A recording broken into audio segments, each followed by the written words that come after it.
I wonder if I might ask the question is, front gardens, quite a substantial number are lost. Some are cemented over and some are covered in a more porous surface. I wondered, how do they rate as open space, and what is the policy, or what is recommended as the policy in the future, as pressure on parking is obviously going to increase? Did you want to? Yeah. Well, we've got a bit of a difficulty there in that creating front garden parking, which is often the cause of gardens being concreted over, is actually permitted development in planning terms for a house.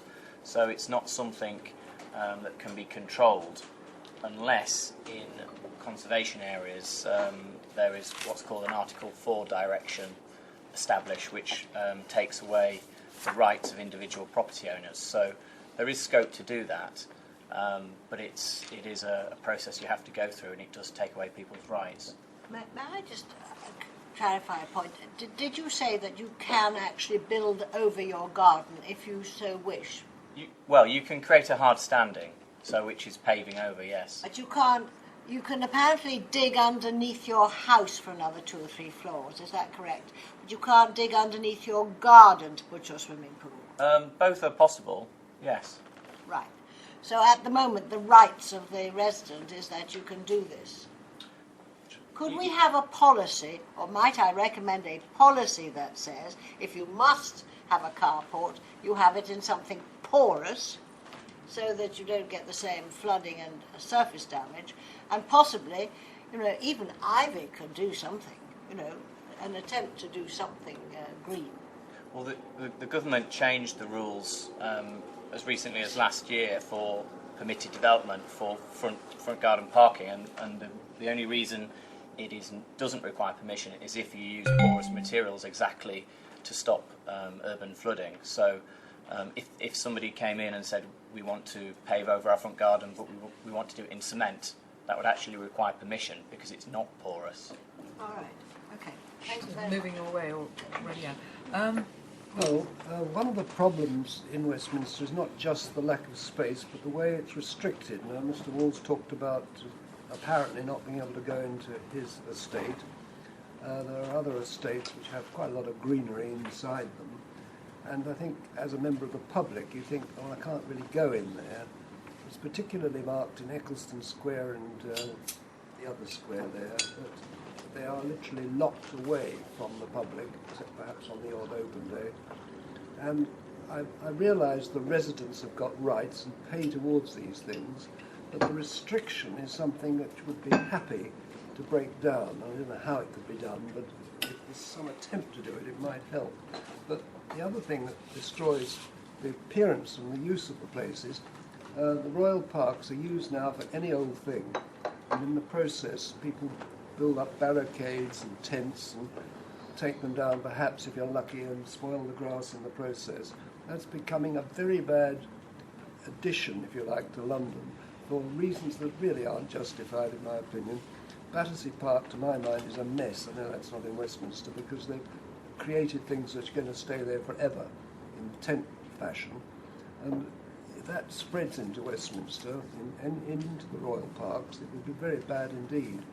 So I would request that a real stop is put on that sort of activity. Yes, I mean the royal parks, of course, are not part of Westminster's ownership, and certainly the council has a view that the Royal Parks Agency was inadequately funded when it was set up, and they were directed to raise as much money for themselves. And I know that in the past the City Council, and I think continues to put pressure on the Royal Parks as to the kind of engagements. Planning permission has to be applied for, but it is that balance between letting them survive or not. I think. Move on to the next question. Yes, I mean there are some public squares in Westminster. For example, St George's Square is open to the public, but that's because it belongs to the council, and it's not private property as Warwick and Eccleston Squares. Well, Parliament Square is hopeless. I mean, you can't really amble around on that because of all the demonstrations. I mean, that just shouldn't happen. Well, I think we're straying outside our open spaces policy in planning terms a little. Can I just... Sorry, yes. You said that the canal's considered part of open space, but it's not on the plan. Would that affect the deficiencies? The canal isn't marked on the plan on the left as suitable We, space. we noticed as well that a lot of the River Thames, which again provides that sort of leisure thing, but it was left out of the criteria, and I think we've had 3 interesting points. I mean, there's one about the Blue Ribbon Network not being considered to address deficiency in open space, and similarly you're saying that you think it's a bit tight in terms of these people can walk to Hyde Park from that distance, and it would be unreasonable to expect those people to use and enjoy Hyde Park. So I think there are definitely points, and you raised a point as well, Tom, about the deficiency maps themselves and whether or not we've got the criteria quite right for those. I mean, those criteria aren't set by ourselves, they're set out at a national level.